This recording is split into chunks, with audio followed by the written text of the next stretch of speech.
Welcome in, everybody, to another episode of ZB's Horsepower Talk. As always, I'm ZB, Zach Brown, and joined with me, as always, is former 410 Sprint Car crew chief and mechanic, my dad, Jeff Brown. Dad, we're actually together for once at your house. Again, yeah. Yeah, look at that. We're making it's a little more routine than anything right now. A lot to go over today. We have NASCAR to touch on from Sonoma, previewing the first ever NASCAR Cup Series race at Iowa, and the only other race to preview this week is both nights at Knoxville for the World of Outlaws. And we'll go over some of the high limit that happened, NHRA and IndyCar, some big IndyCar news that we'll get to in a little bit. But obviously we start off with NASCAR. Sonoma doubleheader with Xfinity and the Cup Series. The Xfinity race, Van Gisbergen has done it again, back-to-back at road courses. Obviously, he's showing how good he is on road courses. So that was a very impressive race that he ran. He just methodically made his way through the field, and at the end, he just took off and he was gone. Yeah, I mean, it wasn't no big surprise.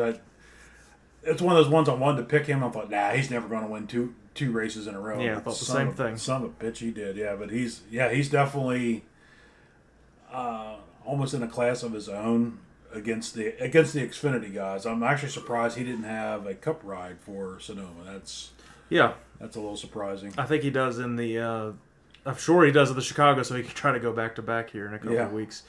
He's doing pretty well. I mean, he's locked himself in the playoffs now, kind of building on that playoff advantage now with 2 wins.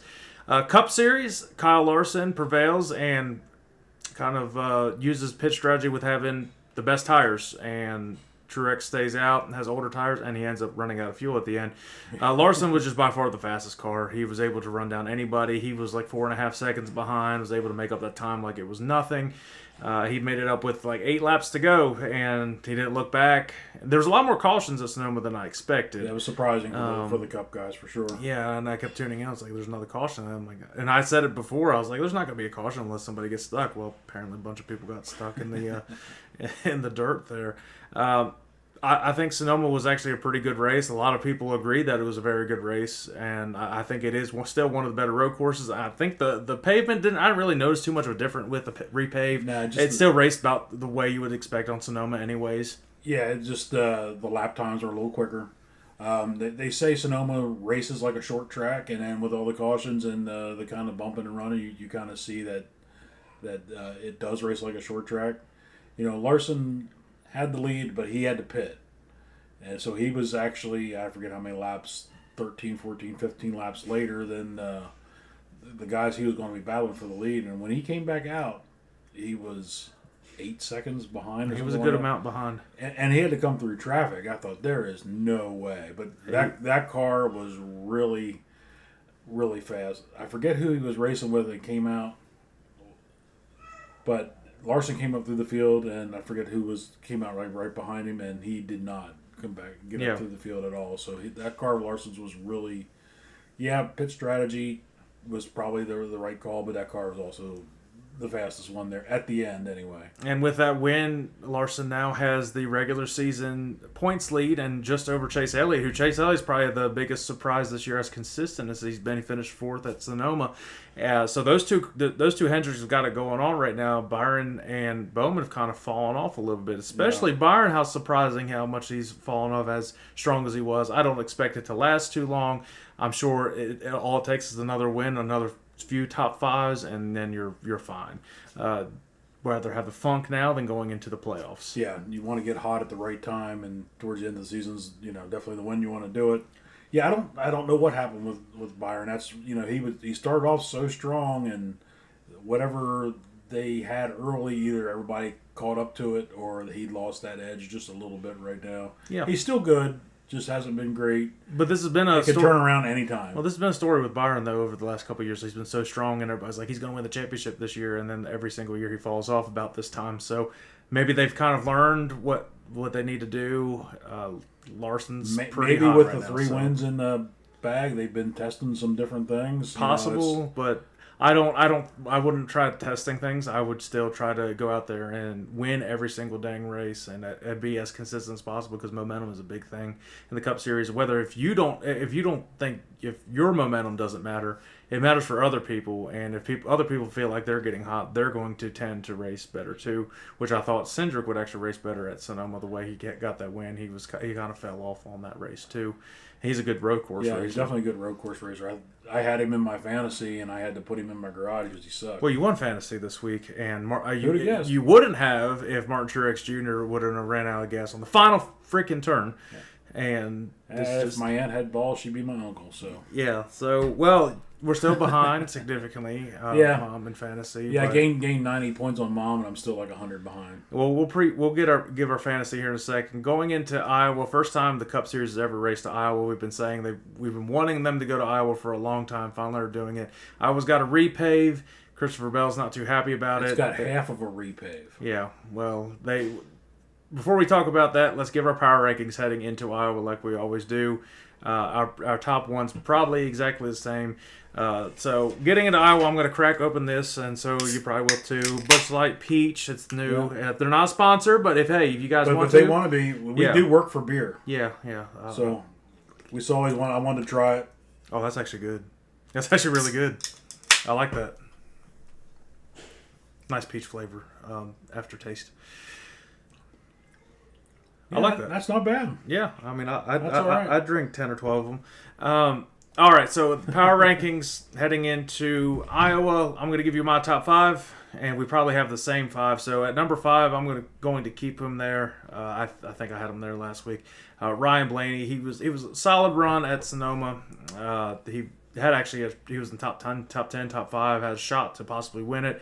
The strategy played out a lot differently for everybody, so it was that was a big shakeup in it. But he's 5th in my power rankings. Number 4, I'm keeping Brad Keselowski. He actually finished just outside the top 10. And everybody said he's trash at road course racing. Well, he's like, let me finish all right here. Which is weird. He does have 1 or 2 wins at like Watkins Glen. Yeah, so I'll take it where you will. Number 3, I moved him down from number 1. Or maybe number 2.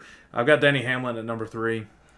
Number 2, I actually moved up Chase Elliott. He's been very consistent lately. And number 1, surprised to no one, I've got Kyle Larson after getting that win at Sonoma, and he's just firing on all cylinders right now. We'll get to it later.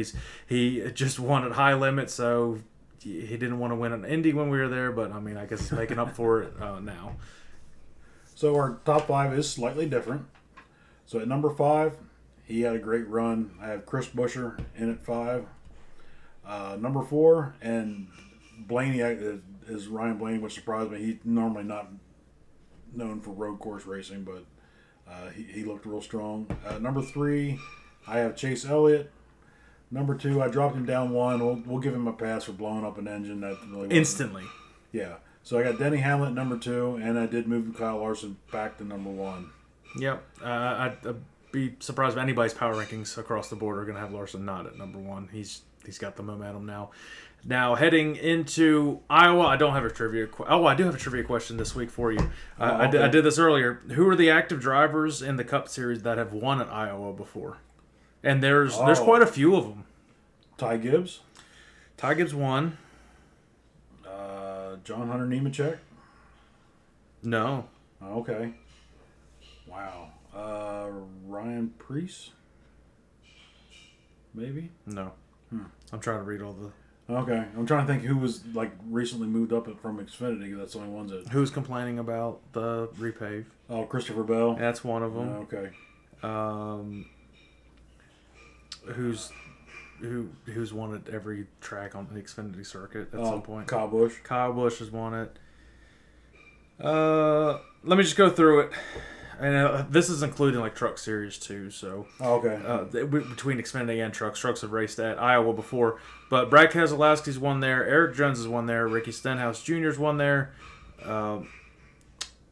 Christopher Bell, Ryan Blaney, Chase Briscoe, William Byron, Kyle Busch, Ty Gibbs, and Todd Gilliland. Wow, that's actually a lot. That's more than I expected. There's one that's probably not going to matter what the experience is there, but... But yeah, quite a few won there. I mean, they've raced a lot between the Truck Series and the Xfinity, and then you have IndyCar there. And that would actually be pretty cool if they somehow were able to do a doubleheader with NASCAR and IndyCar this weekend. Larson could just ran for McLaren. Yeah, seriously. And on that, no one's really sticking out besides John Hunter Nemechek in the Xfinity Series doing a doubleheader. So which is shocking. I figured somebody would at least hop in a car and you try a have doubleheader. Especially maybe Ross Chastain would have jumped in one. Somebody, yeah, but surprisingly not. So Iowa is a fun little track. I really enjoy doing it on iRacing. It's a lot of fun on iRacing. I also have a lot of success there. The way it kind of feels is kind of maybe like a smaller Richmond type track. Which is actually bigger than Richmond. So it's a bigger Richmond type track. Because it's a 7/8 of a mile, high banked. It's a regular oval where Richmond's the D-shaped oval. But yeah, before the repave, the Xfinity cars and the trucks really would put on a good race. There was multiple grooves, as the tires would wear, you gradually keep moving up and up. And so now what they did, they repaved the inside groove only, and then in the corners they put like a second groove in. So I don't know what the hell they either do it all or nothing. I don't. Well, I wonder if they're going to add some PJ1 or something to add. Might have to do something to get, because right now, at least from this is what Christopher Bell was saying. I don't have any other reason to not believe what he said, but he said it is going to be a freight train and there's going to be no passing. But they used to say that for Bristol all the time, and you had to give them the bump and run. So if it races like that, the fans are going to love it. The drivers are going to hate it. Yeah, it'll be interesting, and it might come down to who's willing to run towards the outside. And if it rubbers up, you might have that lane come in later on. It may very well be the fastest way to go around. I know the outsides there is a little bit bumpier. It's worn out a little bit, but if it rubbers up, rubber's nice. I think it could be a potentially good race-winning lane, possibly. Yeah, it's possible. I would think if they would put some PJ1 in there to maybe get it going. But the one thing is, it's also going to be a Sunday night race. So it's going to be cooler. It's going to start. I guess they're an hour Sunday behind. Evening race. They're an hour behind, because it starts at 7 Eastern time, so they're an hour behind. So it'll go from daylight to nighttime. It's 350 miles, give or take, at 7/8. So it's 300. It's the 350. So I guess they're going to do 350 miles. So 360 laps or something. 350 laps probably. One of the two, which is just a little bit longer than the Xfinity race, which is 250. Should be a pretty quick race, honestly, barring any amount of cautions. But I think it could be a good race. Hopefully it is. Hopefully the practice starts Friday this week. See how the drivers like it, and maybe those guys that we mentioned can use that advantage that have raced there before. We'll see. It's hard to really translate the Xfinity cars, especially a couple years ago, to the Cup cars now. Yeah. Hopefully it doesn't race like a short track, because we know how bad the package is on these cars. They just don't put on a good show normally on the short track races. So, but it is a lot higher speed. It's probably similar in speed to maybe Phoenix, which these cars, it's completely different. Phoenix is flat and the whole deal, but it's also bigger. But speed wise, it might even be slightly faster. I'm trying to think where it might compare to. Richmond might be about That's probably about the speed. It's not going to be as fast as Dover. It might actually be about as fast as Richmond gets. Maybe slightly faster, but I think it races very similar to Richmond. Xfinity is Saturday late afternoon going into evening, so it's going to go when sunset is when it ends, and then it'll be a little bit later Sunday. So let's give our power rankings, then we'll give our picks. So NASCAR, not power rankings, sorry, fantasy lineups this week. Okay. Don't have mom's pick. She's babysitting. Oh, I've got. No, she didn't say. I can't remember. I thought she did tell me. So let's give our fantasy lineup. So I'll go ahead with mine. Good. So starters, I've got Joey Logano. He seems to run pretty well anytime they go first time anywhere. Noah Gragson. I'm using his prior experience at Xfinity kind of as a potential decent race. Josh Berry, he raced actually really well at Richmond. I'm using that logic as well. And he's traditionally a decent short track racer. I've got Kyle Larson. Sorry. But I'm just using his momentum right now, and he's going to be in Iowa all weekend, so maybe something will be decent. And I've got Ryan Blaney as well, using that prior experience at Iowa. That's just in my thought process. And in the garage, I do have Christopher Bell.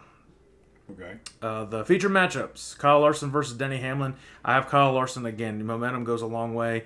Denny is pretty fast on these short tracks, so that is a little bit tricky because Denny blew up last race. He's probably going to come out really hungry in this one. Race 1 at Richmond. He's a fantastic short track racer. He's won a bunch of them already this year. Truex versus William Byron. William Byron just hasn't had any momentum. Truex had that heartbreak with losing, running out of fuel at the end of the race. I've got Truex in this one. I think Toyotas and Fords will be again really fast.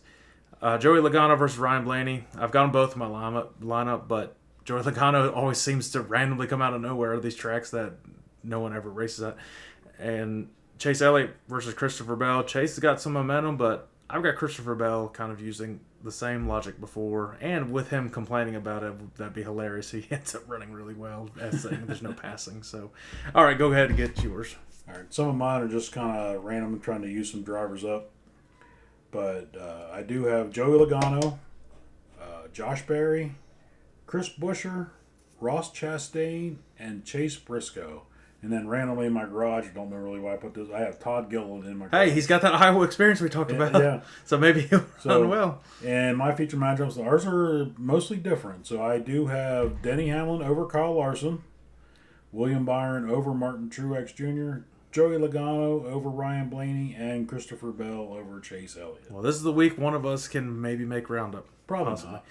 Good picks, good bets this week. Denny Hamlin, probably because he races great on short tracks and Richmond. Good bets, Kyle Larson. You could probably put Larson any week as a good bet. It says avoid Kyle Busch. I honestly agree with that. He just hasn't been fast. No. Avoid Ross Chastain. He hasn't been fast. I would avoid it. Oh my God, the sleeper once again is Chris Buescher. He is once again the sleeper. He is always a sleeper. You know what, Chris, get a win so you're no longer a sleeper. That's right. And all right, so our picks for Xfinity and the Cup Series. Go ahead with your Xfinity pick. Xfinity, I keep picking him. Keeps letting me down. I'm going to try it again. I got Justin Allgaier. And for the Cup Series, I have Joey Logano. We have the same picks. Oh.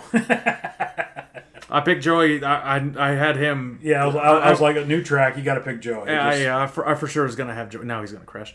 And I picked Justin. They actually have a really cool paint scheme. It's a salute to all the farmers out there. A lot of actually really cool paint schemes that are salute to farmers out there. I don't have the Busch Light Farmer one, but this is the Busch Light Peach. It might be the corn car that it is. Chastain has. So it is the Busch Light porn.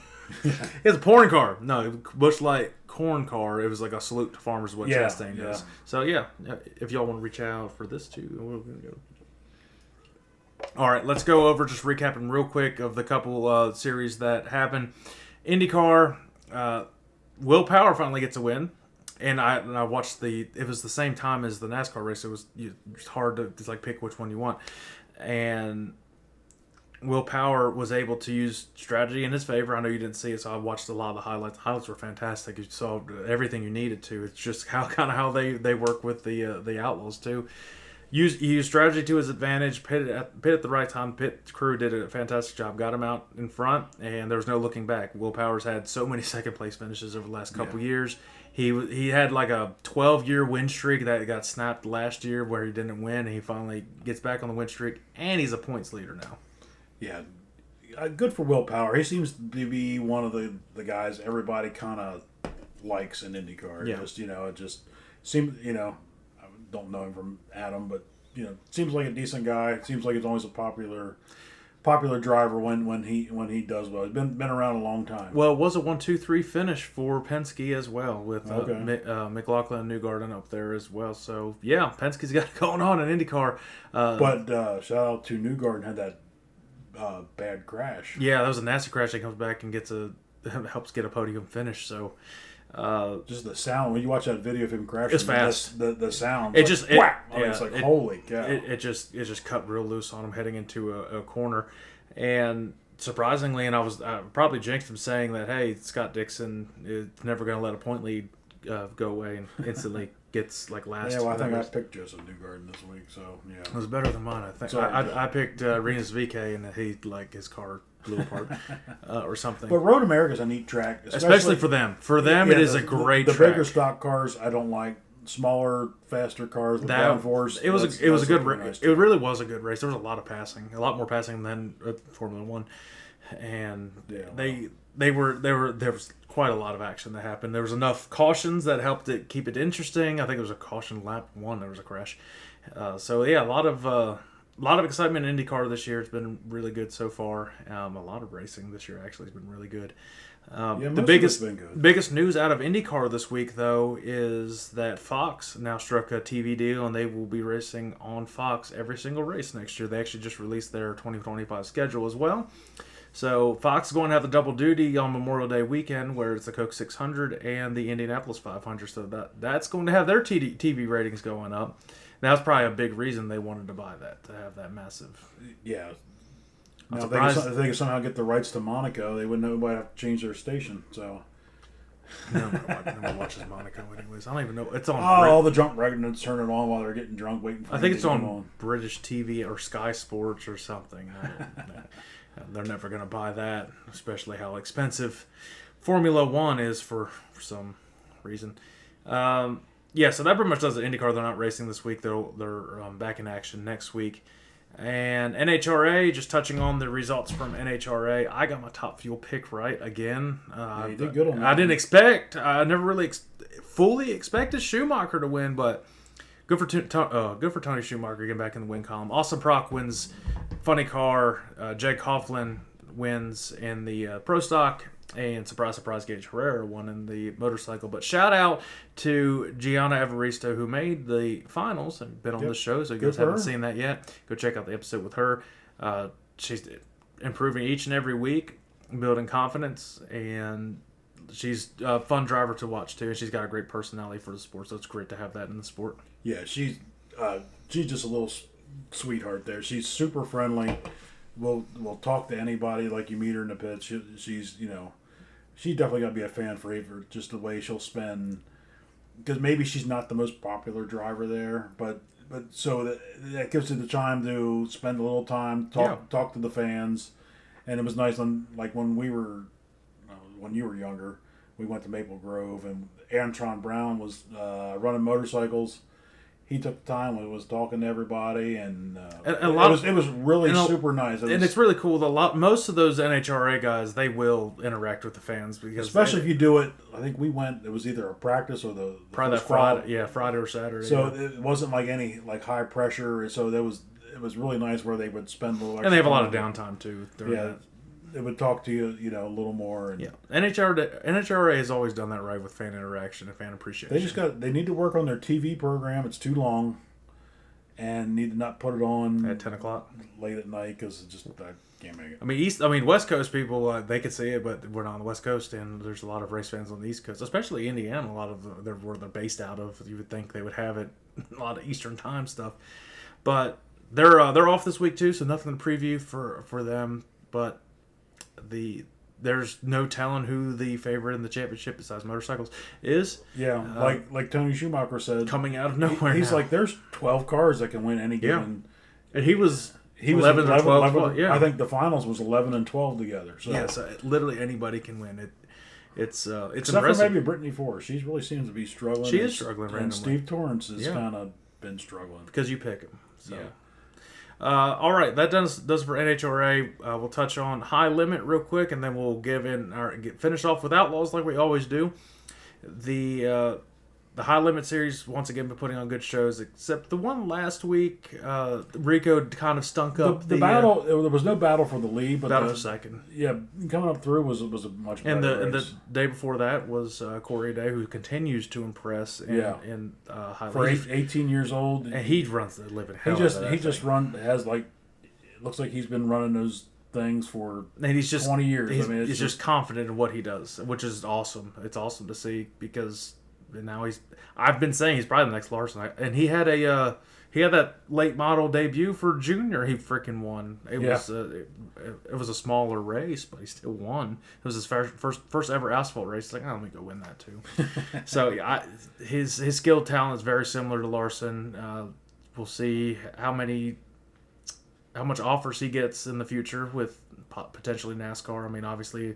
Larson's got a little bit of connections that he. Yeah, I was going to say it helps having a guy like Larson in there that's kind of came up that way, and and he probably would be the guy to be like, look, don't quit the racing that you love if you get into a top series. Make sure that's either part of your contract or not part of your contract. Keep doing what you love. That way, it stays fun for everyone. That was a big reason Larson wanted to go to Hendrick. I think Jeff Gordon was a big reason that because Hendrick usually was like, no, I don't want my drivers racing anywhere else, and I think Gordon's like, no, they're going to, and it helps just fine tune their skills, and it helps with momentum too. You win in a different series, doesn't matter if a win's a win somewhere, right. And that can change your entire season and other series as well. So shout out to Corey Day on that, and Kyle Larson is continuing dominance. He won at Eagle Raceway. He's run the hell of that thing, and it was a great battle great battle for the lead against Carson Macedo. He just balls it in there. Larson, and Brad Sweet. Brad Sweet came up towards the end. I thought Brad was going to get close enough to potentially try to slide on Larson, and I would have liked to see that crossover move and that back and forth. They would have had a hell of a time because when they were racing together, they were probably just enjoying that. And then the track started to get rubber down, and that was pretty much the end of the race. You just kind of had to stay single file or whatever. Yeah, I like that little track. I like Eagle. That's Larson's third in a row that he's won there. It's definitely fun track. Those little bull ring tracks are fun. Yep, $55,555 to win. So that was that was. Well, Larson had a good weekend. Yeah, he did all right. All right, let's get into World of Outlaws now. Sheldon Hodshield's the most recent winner, won last week, and then Giovanni. Last lap pass. Yep, and Giovanni Scelzi won the day before, who's been my dark horse again all year. Championship's not over by any means. They're kind of closing back into David Gravel, so this is the time to get hot. And now it's time to get into like a little preview of what we could see at the Knoxville Nationals. High limits off this week. I think you're going to see a massive car count at Knoxville. I think a lot of PA guys are coming. 69K is going to be there. Darren Pittman's out there, and that's a great guy to have at Knoxville. He's got a lot of experience. So, has he ever won a national? I don't believe so. He's the driver that's got experience enough, though, that could potentially go out there and win at Knoxville and shake it up a little bit. This could be a preview of the nationals. That's why they're going out there. Track conditions could be pretty. You got to run Knoxville to really. Well, at least weather conditions will probably be about the same. It'll be about the same hot, and the track's never going to be the same. That's never been the same. It's just that's how Knoxville is. It's something different, literally every hour it seems like. But the best dirt track we've ranked. So. Oh yeah. By far they do such a great job with that facility. And they actually saw a press release from Knoxville. They're expecting so many 410 cars. The 360s are going to be there this weekend too. They're limiting the 360s to only running anyone who has the track points. Oh wow! So they're not going to let somebody do double duty or something. They're not going to let outsiders come in with a 360 and just get more laps. Like Sammy might have tried to do that too. Yeah, because I know he's got his 360. He might have tried to run. Well, if he's run any Knoxville before and actually has points on the track, he would be eligible. That's true. But say David Gravel wanted to do like a double duty, or like say Macri would, because he does run some 360 stuff and things like that. So all right, well, let's go ahead with our picks for Knoxville. I don't know which driver exactly. I'm willing to bet Larson's racing. It's already going to be in Iowa this weekend. So I see him running at least one of those races. Yeah, I think it's Friday, Saturday. I'd be shocked if he's not running both. And they don't race till Sunday night. Yeah, I would be shocked if he's not racing. But I'm not gonna pick any outsiders besides Outlaws in this one because I'm not 100% certain. So I'll go ahead with my picks in Outlaw.